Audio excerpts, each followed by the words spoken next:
Por que se registrar para votar? Especialmente como imigrantes aqui no Reino Unido, a nossa voz nem sempre é feita é ouvida na política, na democracia. Então, é muito importante que nossas decisões, nossos interesses também façam parte da decisão final que é feita pela política do Reino Unido. Se a gente se interessa por mais luzes nos parques, ou por melhor ruas, ou por mais moradias melhores, a gente só vai poder fazer com que nossos interesses sejam contados se a gente está registrado para votar e estamos votando. Uma coisa que poucas pessoas sabem também é que quando a gente registra para votar, o nosso score de crédito melhora. Ou seja, quando você quer comprar um celular, ou quando qualquer situação onde o seu score de crédito vai ser checado, que é com muitas questões financeiras, você, estando registrado para votar, você vai melhorar o seu score. Então, se você tem o direito de registrar, por favor, registre e vote. E também, como eu disse, nós como imigrantes, muitas vezes, na política, a gente é tratado mal, a gente é falado que a gente está abusando do sistema ou não estamos participando. Então, é muito importante que a gente registre, a gente participe, a gente faça com que os nossos interesses como imigrantes, que a gente participe coletivamente para melhorar a democracia, melhorar a política, melhorar o país para o benefício de todos, incluindo nós como imigrantes também. Next.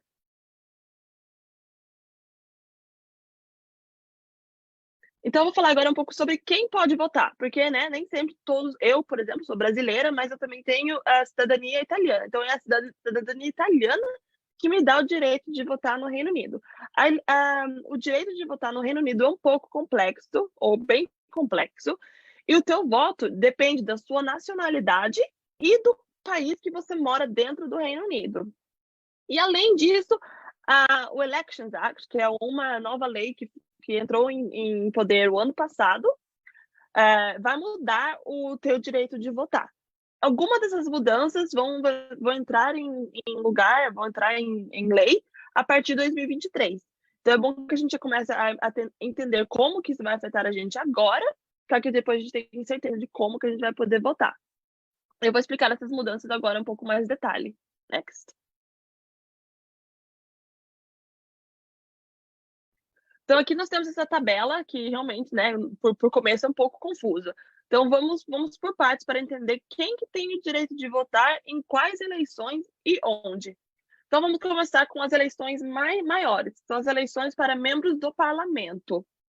São aqueles, como se fossem os deputados que fazem as leis no nível nacional, como sobre questão de dinheiro que vai para o sistema de saúde, para a educação, essas leis que são maiores mesmo.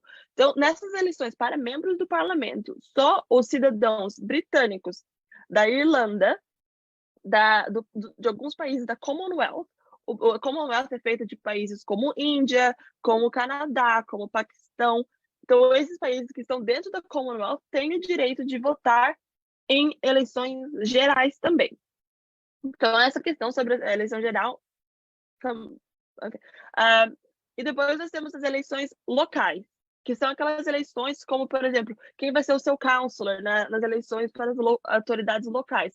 As autoridades locais são as que fazem leis sobre, por exemplo, quantas casas vão ser construídas, as luzes nos parques, a rua, a pedestrianização da rua ou a ciclovia. Essas coisas são decididas pelas autoridades locais.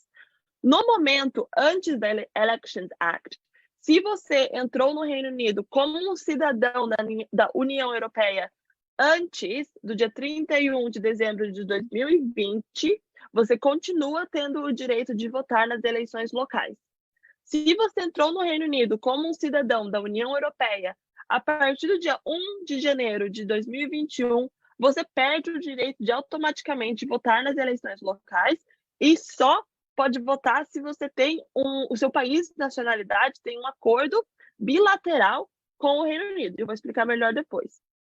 Então, de novo, mas no geral, o cidadão da União Europeia entrou no Reino Unido antes de 2020, até o final de 2020, tem o direito de votar. Entrou no Reino Unido depois de 2021, meio complicado.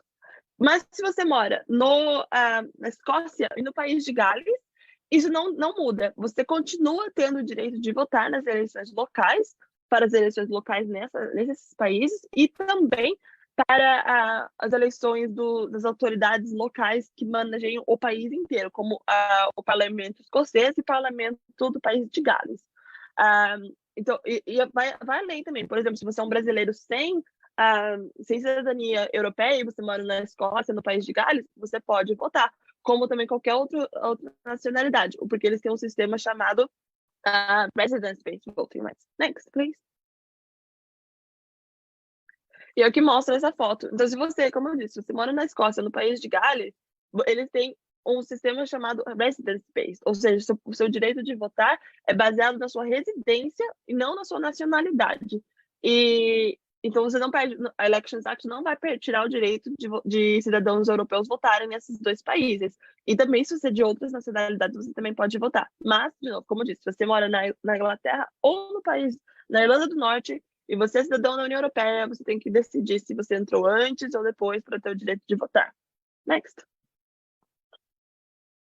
Mas, como eu disse, se você é um cidadão da União Europeia que entrou no Reino Unido depois de 2021, a partir do dia 1 de janeiro de 2021, tecnicamente você não teria o direito de votar. Você só tem o direito de votar se o seu país de origem tem um acordo bilateral com o Reino Unido. E, no momento, só esses países têm um acordo bilateral, que é Luxemburgo, Polônia, Espanha e Portugal. Então, muitos de nós, às vezes, vamos beneficiar disso, porque a gente entra no Reino Unido com um passaporte português. Eu, por exemplo, fico no italiano. Mas, se você tem alguma dessas nacionalidades e você entrou depois de 2021, você vai continuar podendo votar. Se você entrou antes, não necessariamente. Next, please. E outra coisa que vai acontecer é que, a partir de 2023, para votar, a gente vai ter que mostrar um documento com foto nossa.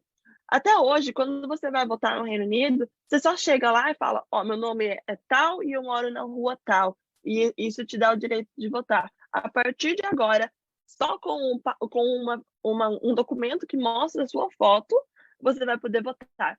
E são só alguns documentos que estão incluídos nesta lista, que são passaporte, uma licença de motorista, um documento do home office, um blue badge, que é para aquelas pessoas, às vezes, com deficiência ou mais velhas, que colocam no carro para mostrar o direito de dirigir, um Oyster de pessoas de mais de 60 anos, um cartão de identidade de um país da União Europeia, ou se você não tem a possibilidade de obter nenhum desses passaportes, você pode também pegar um certificado da sua autoridade local para poder continuar votando. Esse documento de certificado da autoridade local não está available yet, não existe ainda, porque as autoridades locais estão preparando, mas vai existir a partir de 2023. Então, a parte principal de lembrar aqui é, a partir de 2023, quando você for votar, leva um documento com você, para você não perder aquele direito de votar. Next, please. Então, agora eu vou falar um pouco mais sobre como registrar para votar. Agora você entendeu quem pode continuar votando e como que você vai votar no futuro, vamos entender como que a gente registra para votar. Então, você começa entrando no site www.gov.uk/register to vote. Ou você pode ir no Google também e escrever register to vote e o primeiro link vai ser o certo já. Você vai descer e vai clicar no Start Now. Next. Depois de você clicar no Start Now, você vai ter que responder algumas perguntas sobre você. Não é muita coisa, não é muito difícil, demora uns 5 minutos e você vai conseguir registrar para votar. Você vai precisar responder perguntas sobre o seu nome, data de nascimento, seu endereço, a sua nacionalidade e também você vai ser perguntado sobre o seu National Insurance Number. Mas, se você não tem National Insurance Number por qualquer razão, você não vai perder o direito de votar. Você pode clicar numa caixinha que vai falar não tenho National Insurance Number e você vai explicar em algumas palavras por que você não tem o National Insurance Number. Você pode escrever, por exemplo, eu não comecei a trabalhar, ou eu apliquei para o National Insurance Number, mas eu não me deram um ainda. Isso não vai tirar o seu direito de votar, mas é possível que a autoridade local vai te pedir algumas mais informações, por exemplo, uma cópia do seu passaporte, para eles saberem que você pode votar. Next. E agora, como você percebeu, muitas pessoas no Reino Unido não têm o direito de votar por causa da nacionalidade deles. Se você é só brasileiro sem um passaporte da União Europeia, você não tem o direito de votar. Se você é um americano no Reino Unido, você na Inglaterra e na Irlanda do Norte, você não tem o direito de votar. Se você é o da Ucrânia, por exemplo. Então, a gente tem uma campanha chamada Our Home, Our Vote, que pede que a gente mude esse direito de votar para que todos tenham o direito de votar em eleições. A gente calcula que 1,5 milhões de pessoas não têm o direito de votar aqui na Inglaterra e na Irlanda do Norte. Como eu disse antes, na Escócia e no País de Gales é diferente a situação, porque lá eles têm um sistema de residência para votar. E é isso que a gente está pedindo, para que na Inglaterra e no País de Gales nós também temos, na Inglaterra e na Irlanda do Norte, nós também temos um sistema de votar mostrando a residência e não a nacionalidade. Porque nós sabemos que 63% das pessoas nos apoiam no pedido para termos o direito de votar para todos. Então, se você está interessado nisso, next. Se você está interessado nisso, você pode entrar no nosso site, ourhomeourvote.co.uk, para aprender um pouco mais como que você pode acompanhar com a gente. Algumas semanas atrás, por exemplo, a gente visitou o parlamento com alguns imigrantes que não têm o direito de votar, e eles conversaram sobre por que eles querem ter esse direito de votar. Alguns deles eram brasileiros também. Next. Então agora você vai saber um pouco mais sobre quem pode votar, como registrar para votar e por que a gente tem que continuar participando na política. Então, depois que você tiver isso com você, continue compartilhando para que mais pessoas sejam educadas nessa questão do direito de votar. Muito obrigada. Thank you.